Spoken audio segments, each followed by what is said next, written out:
Hello, everyone. This is Bhargav Reddy, Regional Operations Director for APAC Assistance. I'm here with our founding director, Paul Quaglia. We are here to discuss COVID-19 planning in Australia, especially after the recent lockdowns and restrictions imposed in Victoria, especially in Melbourne. We at APAC Assistance specialize in bespoke risk management solutions for APAC, for multinational corporations. We are basically a security and risk management firm based out of Singapore with an expansive footprint in Asia Pacific. Paul, would you like to take us through our services? Yeah, just quickly for those of you that don't know us, we're a risk management company based in two sub-regions, East Asia Pacific and South Asia, and also about to commence operations in Europe, Middle East, North Africa. We also conduct travel security reviews and planning. We conduct specialised training, mainly bespoke to meet the requirements of clients where there aren't off-the-shelf training packages. And we also cover off on high-level operational consulting and advisories for boards, management teams, and intelligence teams. We have a well-known information service that our membership clients avail. Yeah, so Bhargav, it's a good topic you've chosen today, and I really want to not hone in on COVID-19. There's a 500 million new epidemiologists that have come out of the woodwork. I want to hone in on planning. Basically, what's surprising me in Australia is the number of cases compared to other nations that have been affected, but how archaic the fit-for-purpose decision-making is. What I mean by that is that the planning has been somewhat not related to the cases or the impact. They've look at Victoria, 237.6 thousand, hundreds of thousands square kilometres and 90,000 square miles, yet something happens in a small city like Melbourne and let's shut down the whole state. So they're not considering people that live on the Victorian border, the New South Wales border. Got to understand the size of Australia is such that people can travel 100, 150 kilometres to go to the shops or to go to school, or even further to go to rugby training where there's a much greater motivation. So when something happens in Melbourne, to consider closing borders that have no impact on the lives of people in regional, particularly the border town areas, I think emphasises Australia's inability to perceive why it's done so well. It's done so well in COVID-19 because it doesn't have many direct flights in from affected areas. And by the natural size of the continent and the dispersed nature of the land, there is a natural isolation. So the cases should have been managed in terms of outbreaks, but instead the governments, both at the national, at the state and the local levels, particularly the former, have been just way too conservative. They're not playing the game in front of them. They're playing for a game that's emerging in the United States and the UK through bad decision-making and through a vastly different geography, vastly different sparsity. So I'm very critical that Canberra in particular, but more so the dysfunctional relationship from a legal perspective between the nation and the states. But what it emphasises in Australia is if you have too many levels of government, somebody gets in the way. And there's a massive case in point here that state governments just get in the way. We need it. We need a federal level government. We need a local level government. I want to just hone in there that when we look at planning, we actually have to think about sequencing. So we don't just go, hey, what's our problem? Right, let's have a plan. There's a health problem. ICU could be overwhelmed. Let's make health issues the planning objective. As a result, the national and the state governments have repeatedly made a decision to lock down, waited 2 or 3 weeks, and then tried to treat the impact, not of COVID-19, but the impact of a premature, ill-considered decision. And unfortunately, politicians aren't trained to do complex planning. And unfortunately in Australia, it's got a lot of money. So it gets a lot of ex-military officers in to do the planning for them, but they don't want to break away from a $3,000 day rate to advise people how to do it. So they get dragged into being way too political and politically correct and not blunt. So they allow poor decisions to walk out the door to maintain their own incomes. So when you close down an entire state border movement, you not only affect trucking, logistical supply, but you affect the existence of small towns. You can send small towns into bankruptcy, businesses into bankruptcy. People can't attend schools. People can't get to key services. Again, it emphasises the ignorance of people that are poor planners deciding they're going to be pulpit speakers and spend all day at a lectern for the news cameras doing something that they should have their public service or qualified people do.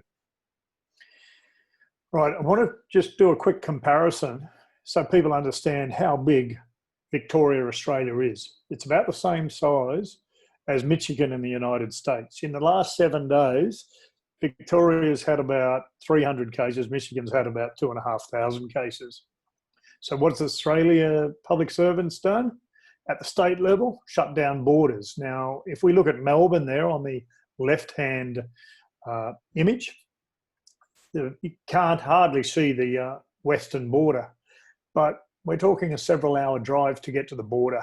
The impact area that is continuing to make every politician at the state level nervous is in Melbourne. It's contained largely within the suburban limits of Melbourne. So I just basically want to emphasise that when you stop people going to school, going to towns, towns not being able to have farmers and people on mines coming in because of a border closure, it's quite, I guess, I'd like to say lackadaisical planning, but I'm going to say incompetent, ill-considered planning. And it's a blessing for nations that have more money than sense and too many politicians and public servants wanting to play a PR game and get outside of their field of expertise. To put it in a European context, I'm now going to compare Victoria with the country of Romania. Again, Romania's had about 2,500 outbreaks. The geographical size is roughly similar. And again, it emphasises that Victoria is a whole lot bigger than the people in Melbourne and the media and politicians and public servants that are eking out a living by focusing on their own profile rather than doing detailed sequential planning.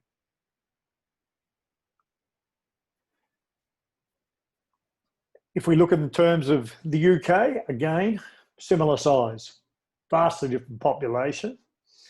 The UK is well past their peak, 7,000 cases in the last 7 days. Victoria, as I mentioned, just over 300. But ironically, Australia could really have not destroyed its economy with some foresight and more detailed planning, better sequencing of planning, more thinking through of the selection of their objectives to be about economies and lifestyles, as well as health, rather than purely about health.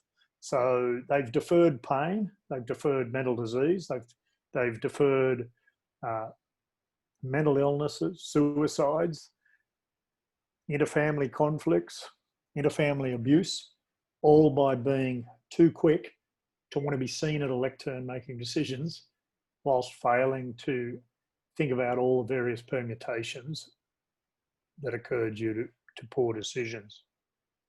Just want to bring up a heat map and look at comparing UK versus Victoria. You can see in Victoria that big red blob in the middle, that's Melbourne. That's where most of the impacts are. What they've then done is gone and treated 200,000 plus square kilometres of territory as one particular, one rule fits all.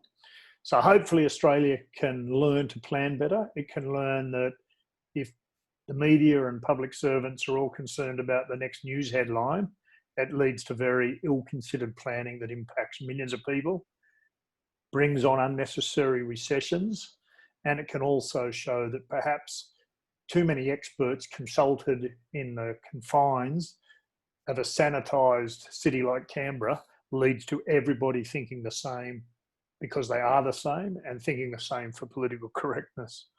So for our clients, I'd like to emphasise that training on how to plan and understanding that when you select an objective, you must weigh off assumptions and you must also look at particular limitations. But if you make the mistake of making a limitation, for example, ICU bed availability instead of maintenance of life and economy, then you end up with a poor plan because you haven't set a clear objective. So hopefully our nation can learn not to waste the abundant wealth that we were gifted with, but from an emergency management business continuity perspective, I'd certainly like to see people focusing on detailed planning because there's a lot of inexperienced security crisis emergency managers at the regional level, thrust into positions perhaps outside their capacity and capability when you look at the complex operational footprints and the impacts that cover Asia, and start to prepare those people. The same applies to people that have got into global positions, don't have being in the right geography and being trusted by managers, particularly in London and cities in the US, yet have very little exposure or understanding of in-depth operational planning and even less of the geographies for which they make life-critical decisions about. So, Bhargav, sorry to take the lectern from you.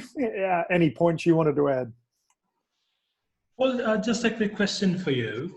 Yep. It is undeniable that such a blanket restriction on a province as big as Victoria is going to have disruptive impacts on not just businesses. A state of Victoria, not a province. A state of Victoria. I stand corrected. It's a state of Victoria as big as Victoria. But how would you respond to points such as restriction in movement automatically restricts the spread because people move and that's how it spreads. It's person-to-person contact. So if somebody from a contaminated zone, let's say in Melbourne, is moving to a neighboring state, how are the authorities supposed to control that other than restricting the entire state? By thinking a situation through and playing the situation as an entire situation, not a restricted or ill-considered situation. For example, if you have affected areas in Melbourne, lock that area down, register the people, use technology, use contact tracing, limit the people in the part of Melbourne that is infected, but why close down regional border areas 1,500 kilometres away? So it's an easy but primary school student level of thinking to go, the only way to deal with this is to close state borders and stop travel. The infections are going to be in Melbourne because that's where most of the travel is. As it stands today, people can drive through that area. The areas are not locked down. They're largely relying on the discipline and civil obedience of the people, which is over-reliant on media to communicate with them. And it assumes everybody spends all day listening to politicians and public servants that are at the lectern going, now be good and stay at home. Don't worry about your businesses. Don't worry about your kids' education. Don't worry about your employment. But it's a very, very naive and ill-considered situation. And that's the exact point I'm making, Bhargav, is Australia's failed to have the right technologies. It's failed to put the right communication protocols in place. It's failed to engage effectively with the community at a deep level. It talks at the community. It doesn't have people that talk with the community and understand the communities. As such, it has to make blanket rulings that literally are destroying small businesses, medium businesses, employees, casual workers. Australia has got a very agile workforce. It's a very modernised contractual negotiation between employers and employees. So it's very easy for people to be laid off. The politicians and the public servants well, they're not too concerned because they get their salary. And if the cost to purchase a business or to get some real estate drops, then it's okay because they're the only people that are going to continue to have a regular salary. So they'll go and get the decreased interest rate costs to invest and increase their relative wealth compared to the rest of society. It's interesting to watch the media and the government are pumping out that the real estate market hasn't changed much and that the average price hasn't dropped much. Yeah, perhaps when you look at the entire real estate market over and generalize it, but when you look at specific properties, there's a lot of bargains to be had there. But not for the restaurant owner that's gone bankrupt, not for all his employees that got laid off, not for the trucking company that can't cross borders, not for the factories and warehouses that have been disturbed. And that's the entire point I'm making, is that they'll make a blanket ruling without considering what further planning mechanisms could they do to control and trace the areas that are affected. And that means human effort, human thinking, human planning, mobilising not only people, but the right people to make sure controls are in place. If we look at these outbreaks in Melbourne, it's largely because the government rushed in and said, right, this hotel is going to be used as a quarantine. Right, you'll need extra security guards. One day later, security guards are in there without the training. They don't understand what that disease impact is. They certainly aren't costed out to stay nearby in a hotel or given areas in that hotel. So they go home and infect their people. And Australia, meanwhile, on the global state, is thinking it's a G20 nation and should dictate behavioural norms to China. Perhaps Australia should be focusing on the fact that it's been blessed by isolation, it's been blessed by being extremely remote, and it has done a very poor job in dealing with what has largely been described as brilliance by the politicians. The reality is, what they did do well is lock the nation down. What they didn't do well is consider the economic impacts. What they didn't do is think it through in sufficient detail and restrict movements in areas thousands of kilometres away that may as well be in the middle of the Sahara Desert because there's no impact there. So why treat it as if it's Sydney or Melbourne? So Bhargav, it just boils down to ignorance and a lack of planning and consideration, poor selection of objective and ill-considered treatments of the risk, overdoing the risks and mitigation processes that with the benefits of history, people will look back and go, that was fairly ignorant decision-making processes down under. Okay, different if it's a confined and tight city like Taiwan or Wuhan, but fundamentally, there's just been a clear lack of consideration to decision-making, bad selection and identification of the assumptions and the limitations to the planning, a bad understanding of what their own capabilities and capacity could have been to mobilise military medics, consolidate private medics, disperse people in vulnerable areas. It's been, when you look at the statistics, good, but it's a smokescreen for some poor planning. And that's why I think the Victoria situation and the political fiasco about border restrictions, it's kind of comical when you look at the size of Australia. Thank you very much, Paul, for the more frank and practical assessment of the situation on ground in Australia. Thank you for joining us. You can contact APAC Assistance for a more focused insight on any issues that are critical to operations. Our information services are available on a subscription basis. However, an in-depth assessment like you heard today from Paul can only be tasked by our membership clients on any issue of concern.